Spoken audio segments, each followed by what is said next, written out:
this video, we will be learning about romantic relationships. We will be learning about love and also the beginnings and endings of relationships. Throughout the video, I'll be pulling definitions and examples from the textbook Reflect and Relate to help us better understand romantic relationships. When talking about relationships with romantic partners, you really have to look at the most important factor of such relationships: love. This then begs the question, what is love? To answer this question actually requires knowing the difference between liking and loving. As defined in the textbook, liking is a feeling of affection and respect that we typically have for our friends. Loving is a vastly deeper and more intense emotional experience and consists of three components: intimacy, caring, and attachment. However, even with these definitions, the two still seem really similar. So let's also take the definitions of the attributes given to each term so that we can better understand what liking and loving really are. Liking involves affection and respect. Affection is a sense of warmth and fondness towards another person. Respect is admiration for another person apart from how he or she treats you and communicates with you. Loving involves intimacy, caring, and attachment. Intimacy is a feeling of closeness and union between you and your partner. Caring is the concern you have for your partner's welfare and the desire to keep him or her happy, and attachment is a longing to be in your partner's presence as much as possible. Once the definitions of liking and loving have been broken down like this, the differences between the two are much clearer. And though liking and loving are very different, a balance of both is ideal for romantic relationships. Now that we have the definition of love, we can delve a little deeper. There are actually many different forms that romantic love can take. For example, one form of love is passionate love, defined as a state of intense emotional and physical longing for union with another. It's interesting to know that the frequency of passionate love does not differ between culture or gender. Even more interesting is the fact that when excluding sexual desire, passionate love can be seen even in children as young as 4 years old. However, even though these young children experience passionate love, it is much more innocent than the passionate love experienced by adults, as that love is often laced with sexuality and sexual desire. It is important to note, however, that passionate love alone is not enough for a happy long-term relationship, because as time goes on, passion often dwindles. For many long-term relationships, as the passionate love begins to dwindle, it evolves into companionate love, an intense form of liking defined by emotional investment and deeply intertwined lives. As time goes on, that turbulent, passionate relationship becomes calmer and more predictable and quietly intimate. Passionate and companionate love stand at two extremes of the spectrum, with many other kinds of love falling in between. It is important to note that there is no type of love that is better than any other.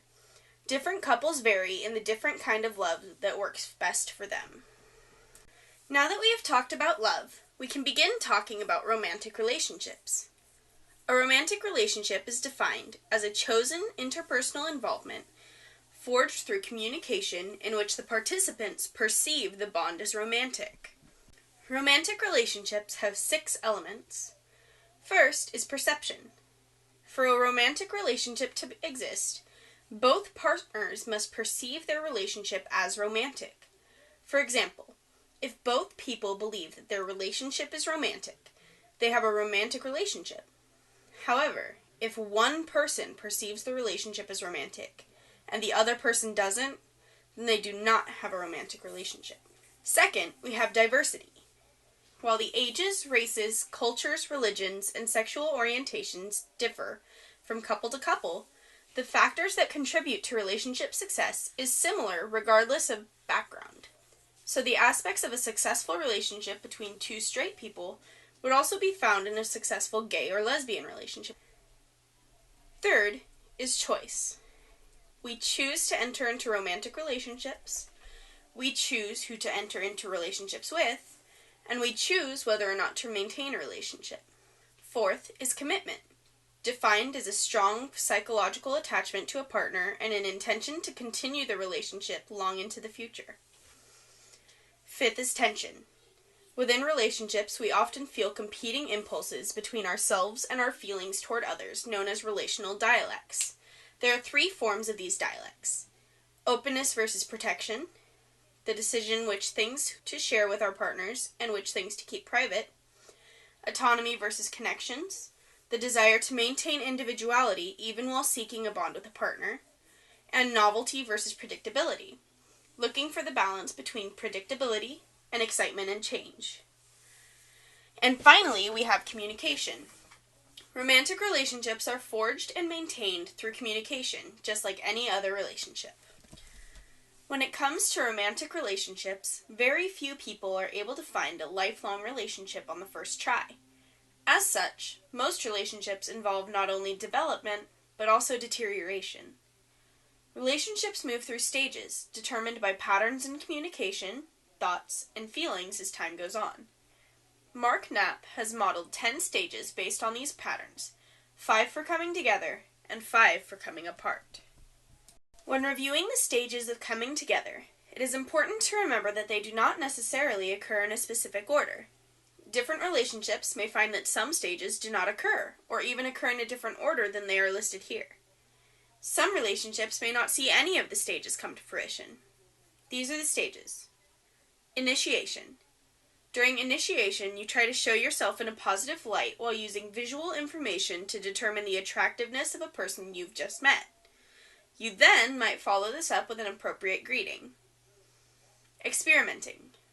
This stage is basically like testing the water. Here, people generally engage in small talk, talking about backgrounds, hobbies, and so on, without revealing anything overly private, as a way to find common interests. This is the time when a person would look for cues as to whether or not this is someone they might want to build a deeper relationship with. Intensifying. During this stage, both the verbal and nonverbal forms of communication become more intimate. Conversations delve deeper as both partners are more willing to disclose secrets and stories from the past. Partners may also become more intimate physically as well, holding hands, kissing, and possibly engaging in sexual activity. This is also the stage when nicknames may be developed, such as honey or babe. Integrating.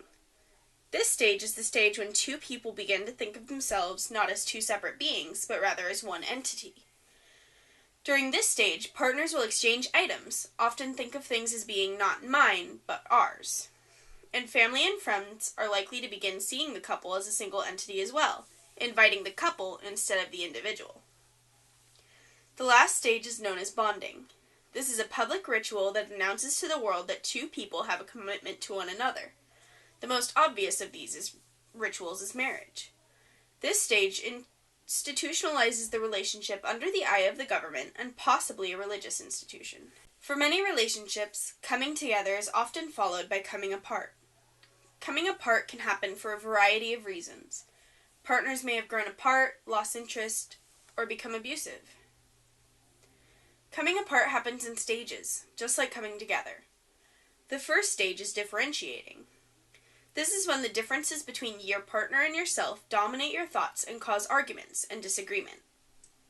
However, many healthy relationships experience small periods of this, during which the couple works through the differences they have.